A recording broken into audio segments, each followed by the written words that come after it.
Hello everyone, welcome to my channel Rana Pratap Singh being and happy. जैसे कि आप देख रहे हैं कि मैं अभी पहुंच चुका हूं राजगंज, जो कि धनबाद डिस्ट्रिक्ट है और स्टेट है झारखंड। इस रूम के अंदर एक सिवेट कैट, यानी कि जिसको हम लोग गंध बिलाव या कस्तूरी बिलाव भी कहते हैं, ये छुपा हुआ है। ये बेड के नीचे पिछले 4 दिनों से लगभग ये इसी रूम के इर्द गिर्द रह रहा है और साथ ही फल और जो मिठाइयाँ हैं वो चट कर जा रहा था।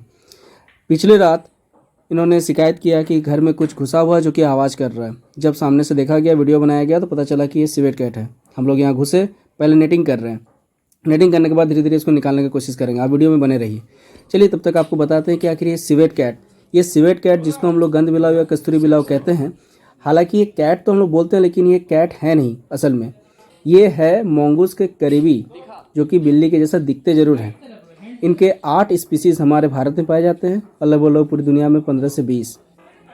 और ये खासकर रात को एक्टिव होते हैं, इसीलिए निशाचर स्तनधारी हैं, मैमल्स है, यानी कि बच्चे देते हैं। और इसके गंध निकलने का एक खास जगह है, वह पूंछ के नीचे गंध ग्रंथि होती है, जिससे ये गंध निकलता है और काफ़ी दूर दूर तक आप लोग इसको महसूस कर सकते हैं। इसके बारे में ये अंधविश्वास है कि इसमें लोग इन्हें मुर्दाखोर कहते हैं, मतलब एक अफवाह है। ये ऐसा कहा जाता है कि मुर्दा को कब्र से निकाल कर खाते हैं, जो कि पूरी तरह से गलत है और अंधविश्वास है। तो आखिर हम लोग ये सोचते हैं कि आखिर मिलते कहाँ हैं, कौन है ये लोग, कहाँ से आते हैं? तो एशिया, अफ्रीका, ऑस्ट्रेलिया महाद्वीप के वनों में मिलते हैं और घर के अगल बगल में अगर कहीं जंगली इलाका है तो उससे सटे हुए जगह पर ही मिलते हैं। हम लोगों ने इसको सुरक्षित रेस्क्यू कर लिया। अब हम लोग जा रहे हैं इसको रिलीज़ करने के लिए। चलिए अब तब तक हम लोग ये पूछ लेते हैं कि आखिर ये खाते क्या है। ये मांसाहारी हैं, साथ ही ये सर्वाहारी भी है, क्योंकि फल फूल खाते हुए देखते हैं हम लोग इसे। साथ में छोटे सांप या चूहे वगैरह का भी शिकार करते हैं। इनका जीवनकाल 15 से 20 साल तक का होता है और लगभग 2 किलो से लेकर 4.5 किलो तक हो सकता है। ये अलग अलग प्रजाति के अलग अलग वजन होते हैं।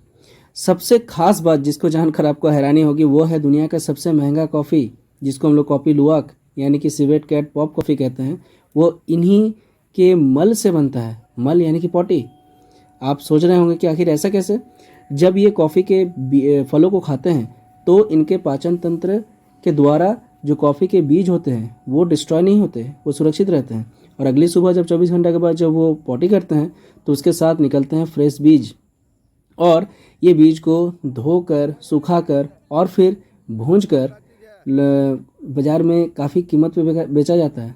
सोचिए कि एक कप कॉफ़ी का कीमत लगभग $100 तक भी हो सकता है। सोचिए कि इसके मल का इतना कीमत है और ये अमीर लोग ये अफोर्ड कर पाते हैं। चलिए अच्छा है कि हम लोग गरीब हैं, कम से कम इसका कॉफ़ी पीने का तो नसीब हम लोग का शायद नहीं है। कई जगह पर तो इनका खेती तक किया जाता है। खेती कैसे?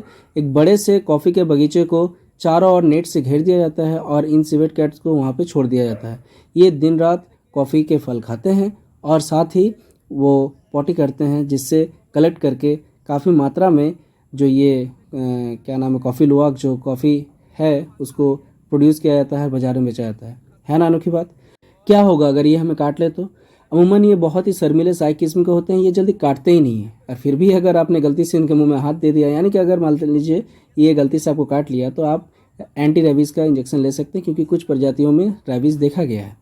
क्या करें कि ये घर पे ना घुसे? तो खाने का सामान वगैरह बाहर खुले में ना छोड़े। फल से लदे हुए जो पेड़ हैं उनको कम से कम फल तोड़ ले। और साथ ही सबसे अच्छा है भैया कि आप घर के अगल बगल में जो खिड़कियाँ हैं वहाँ जाली लगा दीजिए, ग्रिल लगा दीजिए, ताकि ये ना घुसे। अगर गलती से अगर घुस भी गया तो आप गेट खुला छोड़ दीजिए, ये निकल जाएगा। ये इस घर पे बुरी तरह से फंस गया था, जिसे हम लोगों ने सुरक्षित रेस्क्यू कर रिलीज़ किया। ऐसे ही खास वीडियोज़ और नॉलेजेबल वीडियोज़ को देखने के लिए मेरे चैनल को आप ज़रूर सब्सक्राइब करें, शेयर करें। मिलते हैं फिर अगले वीडियो में। Thanks for watching this video.